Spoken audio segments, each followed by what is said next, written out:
In the bottom right-hand position as the red Terran, we have FXO Bratok.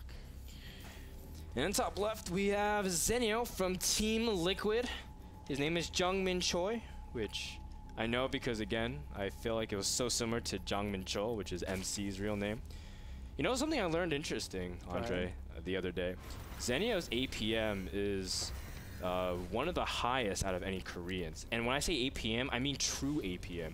We still get a lot of players, MC, Dongre-gu, like these really incredibly fast players. But when you put all the replays into SC2 gears, Zenio actually has a raw true APM, EAPM of 240. Wow. Which is insane, and he plays at, you know, like the 390 mark, which is like everyone spams and everyone.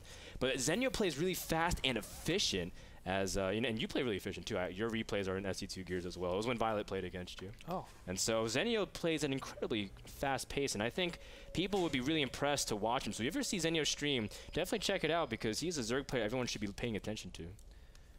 It's interesting. I wonder what Lasira's is. I'm sure doesn't see he has. That goes at like 550 APM. Oh man, like Lasira plays incredibly fast, and it's all because he plays the piano too. It's amazing. And I played piano, but I quit when I was like 9, and now I regret it because I could have been like Lasira. It's okay. I played the piano as well. I didn't get that fast. I'm just. That's why you have efficient APM, man. I know. And I don't. But let's go ahead and talk about the builds really quickly. We do have a fast expansion. I like the drone scout to begin with, just to make sure he's not doing any sort of double racks pressure or command center first. That way he can react appropriately. We do have a 16 spawning pool as well. And not only that, Bratok has been, I believe he was scouted. Yeah, he was scouted showing the gas. So this looks to be a standard reactor Hellion expand. Still very relevant. A lot of people have been saying that reactor Hellion isn't anywhere as useful or not nearly as relevant as it was before, with the Queen extending their range to 5 instead of 3. But I still feel like you must have some sort of control there. You can take a couple of shots from the Queen at the expense of course, taking out some creep tumors. So I think that's very important to do, and hopefully we will see a bunch of Hellions. I know Mr. Bitter will not be happy about that. Now I want to bring up a little track record history, as both players haven't been playing the way people have been expecting them to. We don't look at Division 1 say Bratok's the favorite of the division, but we've expected him to at least take series off. But he's still been doing pretty relatively well in the team arenas. He's been doing decent, and you know he's been struggling a little bit in terms of the past few games, but he still has a pretty decent win rate at 60%. Zenio at the same time, he also has been playing pretty decent as well for Team Liquid in the Team Arena Challenge for IPL. But he hasn't been doing extremely well. He's still a Korean Zerg. A lot of people have been waiting for him to break out his performance. Tasia from Liquid went to the round of 8. Hero went to the round of 4. When is Zenio going to pop out? And I feel like now is the time for Zenio to really take his division by the horns and really move. So pay attention to that, even though Zenio's kind of been struggling compared to his Liquid counterparts. Yeah, and I think Zenio is due for it too, because he's been up there in the ranks for so long. So it's kind of unfortunate for him. I feel like, I don't know what I'm trying to make an analogy to a foreigner that has that. Maybe like the Muslim. His teammate Hey Pro. I mean, a lot of people. Or you mean people who've been in due for like a breakout performance? just due for a huge win, but they just consistently get to the top. Players like Alive as well for a long time was not producing results, and then all of a sudden, you know, Alive was able to really conquer Newerth's piece together. Hero, same way. You know, they were fantastic when they would run these games. Zenio, I hear, is feared in practice, as he is incredible on ladder and custom games, and just has to piece everything together. And you can see Zenio at this point is playing very safe, getting his wall up very nicely. Now Antiga has a very interesting dynamic. A lot of people are really starting to see how hard it is for Zergs to secure bases past 4 and 5. Or just bases 4 and 5. Yeah. A lot of people, some Terrans are just comfortable letting Zergs get 3 base, but then just denying expansions and taking advantage based off that. So we saw Straylock try to do that quite often on this map, and we're not sure how this will play out, but Antiga has been seeing some interesting dynamics for the mid and late game, and it hasn't been ending that early. Yeah, well, we do have early game pressure coming out here. We have a drop, 7 Marines in this medevac, and it will drop directly on top of here. Now, it's unfortunate because Zenio went delayed 4 gas. He went to 2 gas first and then started getting all of his main structures and then went to 4 gas. And I really like that. A lot of other players I've seen go straight to 4 gas, and it really does hurt you in terms of defending. You can't get those units out fast enough because your drones, you're busy making so many drones. But this is a great position. I think Zenio will be able to fend this off pretty nicely. He just needs to get up some sort of, I think some sort of roaches. I don't know, they're very delayed, actually. Ooh, some of the drones are getting roasted here in the back, and you can see that Bratok is trying to see if he can dodge it. A couple of Hellions do end up dropping, but Bratok doesn't have stim on his Marines. That's actually a big key factor. He'll be able to do a lot more damage. Zenio loses his Queen with the most energy, so no transfuse from that Queen. And Bratok will finally pick up after doing some drone damage. He killed 13 workers here. More than some. But Zenio still has a pretty healthy drone count relative to his opponent. 46 to 35 at this point. So Bratok is about even in economy. Given the build of Zenio, he's actually a little bit behind now. Zenio was looking to get a very booming economy. Because of that harass, his 3rd hatchery is delayed. And also he wasn't able to actually put it on the 3rd base, so it's kind of unfortunate. A lot of times you do bank on that on a map like Antiga Shipyard, where, as you said before, it's very hard to get a 4th and 5th base. Love the little things Bratok is doing, you know, harassing the Overlords with the Viking. A lot of Terrans have been just patrolling behind Zerg economy just to really pick off any Overlords and punish them for being out of position, trying to get additional scouting information as per usual. Bratok, he's finally getting stims started. Very delayed, but nonetheless, he's done enough damage with the Marines. He's just going to turtle while getting his 3rd base relatively quickly, considering he doesn't have a strong defensive perimeter set up. Zenio also getting his 3rd base, so we're finally starting to reset a little bit to a passive mid-game. Now, Zenio has his lair about to finish as well, so pretty standard timings. And Antiga Shipyards, we've been seeing lots of prevalent Ling and Fester Ultra play, Andre. Do you like that kind of style? I mean, what do you think of Zenio's build right now? I like that. Obviously, Ling and Fester Ultra relies on always keeping up the pressure and just swatting down any form of big attacks. You know, you're looking to actually surround them and mess up their pushes as much as possible. So obviously, I think that's a really good style. I don't know if we'll get there because just based on Bradok's opening, it looks to be just super aggressive. You have to keep up the aggression, especially if you're getting tanks super early. If you're getting tanks super early, you're cutting a lot of the mobility to just stop the Zerg from consistently macroing. You need to do that if you want to go into that in-game stage. Yeah. So I agree with this. Siege tanks over here pushing the 3rd base. This is the perfect timing. Yeah. And, you know, I would even say you don't have to take those down. Take those destructive rocks down. Just lift them up and then make it very hard for your opponent to engage onto you. It actually it protects some tanks to a certain degree, but Bratok doesn't have stim done yet, so and he also has +1 in Q, which will finish up momentarily.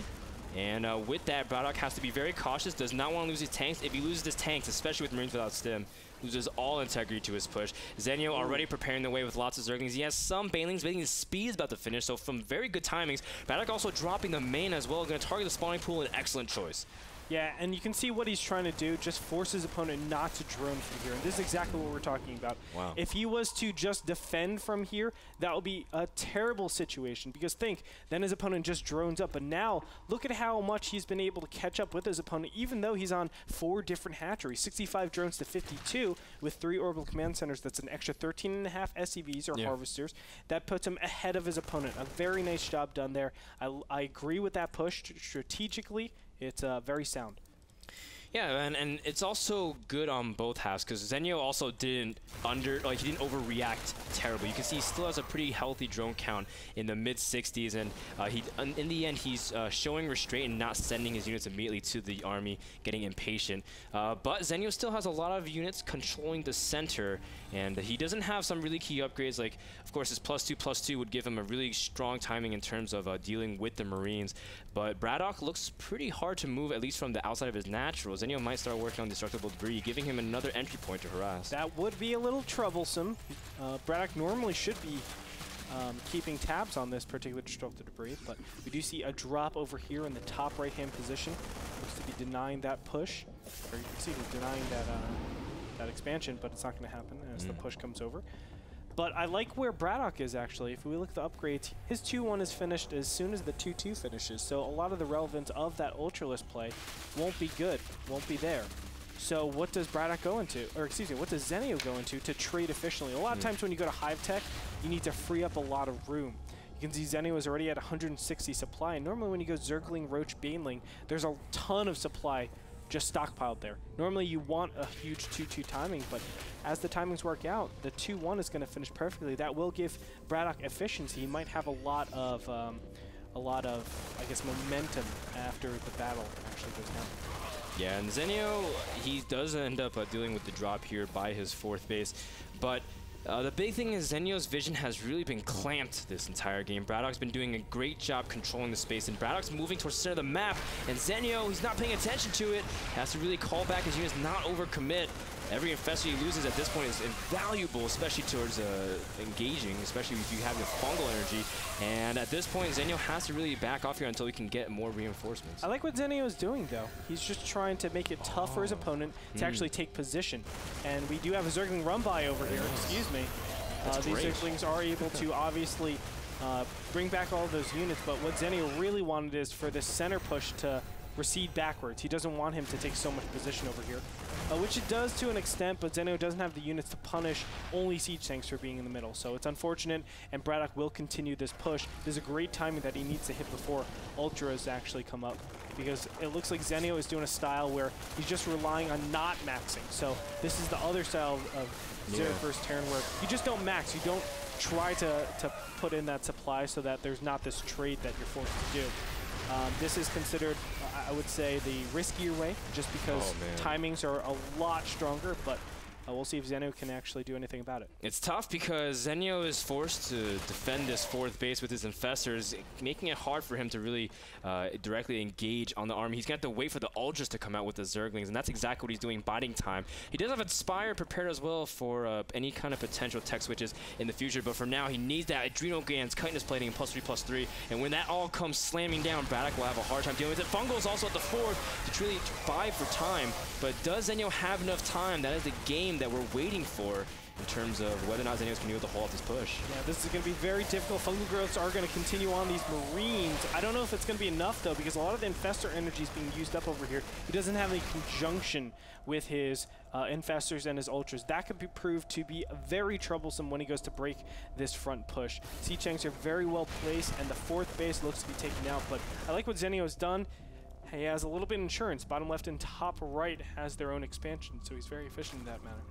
Looks like Zenio's getting ready for a push. He's going to send his Ultralist forward. His Infestors are not really there to lock down the Marines, so they're just running as fast as they can. Look at the splits here from Bratok, and the engagement looks like to push Zenio back for the meantime. Bratok has an incredible positional advantage, and you can see that the hatchery in the 4th base has dropped, but Zenio has 2 other hatcheries about to finish. Bradok's 4th base is very nice and secure, with upgrades finishing for Bratok, which is very key for him as well. Yeah, absolutely beautiful way by Bratok. I think he played Antiga Shipyard the best that you could.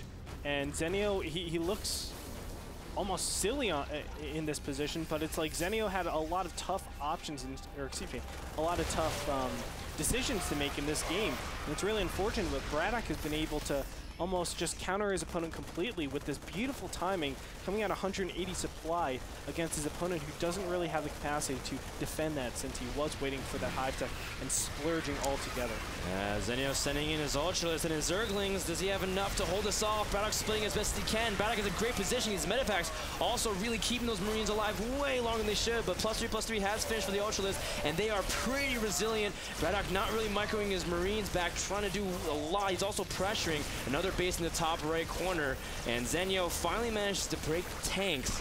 But again, he doesn't really have much to keep those Marines down. Imagine if he could keep those Infestors alive from before and Fungal, then he would be able to crush this army. That's exactly right. Until then, Zenio has been doing a pretty decent job, but he still looks like he's on the ropes. And look at this, the bottom left-hand side base is established over here with a Planetary Fortress. That's so difficult for a Zerg to actually take out of this position. And all Bratok has to do from here is deny 4th base. He doesn't have to actually try to go across map anymore, because he's had really efficient trades here on out. It looks like a drop will be cleaned up in the top or the bottom left-hand corner over here. But these ultras will be blindsided. Siege tanks are actually being sieged very late. But look, there's just so much over here. Nice Baneling hits. Very nice. In fact, that's exactly what Zenio needed, because he bought enough time with the Marines, or with the Banelings rather, against the Marines, that he was able to take out the tanks. Now he's falling back, trying to see if he can get his reinforcements in the center of the map, trying to making sure that Bratok can't escape. But can he get the surround? Looks like he will. Will Bratok pick off and leave? Yes, he will as well. So we see that the entire time, Zenio's still been mining out, but we see a push also coming into the natural. Bratok's just being everywhere on the map, really getting in the face of Zenio. Yeah, and I love this. He has a great medevac count as well, so it helps him out with just the sustainability of his Marines and Marauders. Finally, a couple of Marines are going to drop over here. Zenio has to defend this. It's paramount that he keeps this expansion. If he doesn't, he's in tons of trouble. And look at this. I think there's enough time. Infestors even being taken out here. Wow. And that's a brutal loss. He needs to have those Infestors out there to keep those Marines in position so Zerglings and Ultras can go and surround. Is one of the most critical points in keeping up with this composition. But how it stands right now, Bratok can continually trade here, and he is so cost efficient. Look at that, 1,300 loss, 13,000 loss to 18,000. With Bratok being just about 5,000 ahead of his opponent. A huge part of Zenio's supply is in the bottom left corner, and Bratok's insistent on taking that out while attacking the third base of Zenio. The Fungals does keep part of his army locked down, and Zenio cleans up, but he's going to lose his third hatchery, which is instrumental as well. That's Zenio's main mining base at this moment, especially because he doesn't have anything as main and natural. Beautiful, and he just picks up and continues on. Now look at these. All these medevacs staying alive shouldn't be. They should be actually fungled down, but there's no potential to do that because all of the energy, all the gas is going into Ultras, which he needs. You can't go just Zergling Infestor at this point in time. You'll obviously be eaten up with just good siege tank positioning. But as you can see, just clamped down on both sides, and another pack of Marine Marauders is going to come in here. These trades are very effective at killing Infestors and Ultras. I think Bratok is going to look to take game #1 here. Zenio does lock down the medevacs, and a huge fungal Marauders can't really escape. And a good surround by Zenio. Bratok moves his army again. But these kinds of trades are not the worst for Bratok, especially because he still has a pretty decent economy. Zenio's still kind of lagging behind because these hatcheries have been constantly dropping. You can see drones are long distance mining all over the map. Another drop in the fourth base of Zenio, and Zenio is never allowed to rest. Corruptor is finally here to clean up the medevacs, which are as good as useless because they're out of energy as well. But that is just a sign of how aggressive Bratok's been, constantly keeping his medevacs in use. He has quite a many over here as well. Oh, man. Looks to have, what is that, 14? That is quite substantial. And he is again going to the bottom left-hand corner. Let's look at the units lost. And you can see that Bratok, you know, even though it looks really inefficient, his efficiency has been just about the same, being actually a little less efficient. But still, he's been looking really good in these trades down here. And trades always help, especially when you're going against high-tech Zerg and you're on equal economy. It's just so powerful. As you can see, Marines and Marauders just going to poke in here. The gases down here haven't been taken either. That's one of the main things that Zenio probably wants to do, but he's taking the top right-hand corner.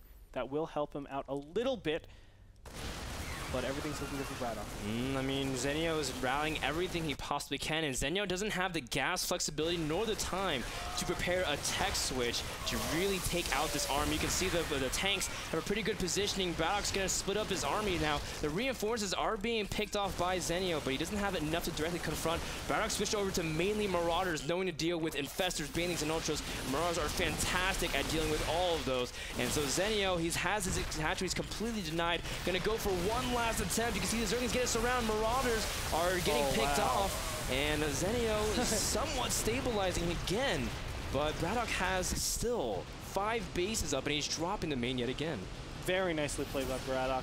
And a lot of players would have done differently. They would have actually kept on Marine Marauders and just mass the 200-200. That's not the way to actually do that, because you give your opponents the ability to get Infested, get Ultras. And you can see the combination of both of those are actually proving to stop Bratok every single time. It is pretty effective, but Bratok's economy is just booming, and he's able to outproduce his opponent every single time. You can see siege tanks are just going to clean up the rest of these Ultras.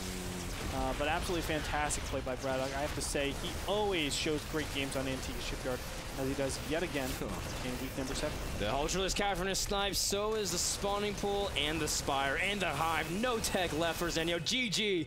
Bratok takes game number 1 on Antiga Shipyard against one of the division leaders in Zenio. Absolutely fantastic. Great play by Bratok. We talked about it in the game, but that timing was instrumental. Now let me talk a little bit about the Zerg and how the options they have. A lot of times we always talk about this. Their lair to hive tech, that transition is normally really tough to do. A lot of people go with the style of you just get a ton of Zerglings, Banelings, Roaches, Infestors, and you go for a big trade. And what that does is stops that 180 timing push, and you can actually just back up and then hive tech. Because think, if they have less units, they're not willing to go on creep, because then your Banelings become a lot more relevant. They can't split nearly as much. But what Zenio did, he said, I'm not going to do that. I'm going to hope my opponent doesn't do this push, and I'm not going to get so many units. And he tries to stop his opponent with as little units as possible. You know, Infestors, Banelings, Zerglings, they're really efficient at stopping stuff and making sure you don't progress too much. That's why we also saw that counterattack. Yeah. But it didn't help out because, you know, he kept on with the push.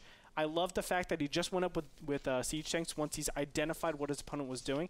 He took out the 4th, 5th, 6th base multiple times, and Bratok was able to take that game very, very nicely. Bratok able to execute a very standard stranglehold on a Zerg on Antiga Shipyard. We'll find out what happens on game number 2 as well as the map. But until then, we want to thank Epson, the people who make provide projectors for NASL Season 3. So don't go anywhere, guys. Game number 2 is starting very soon after this break, so don't go too far. We'll be back.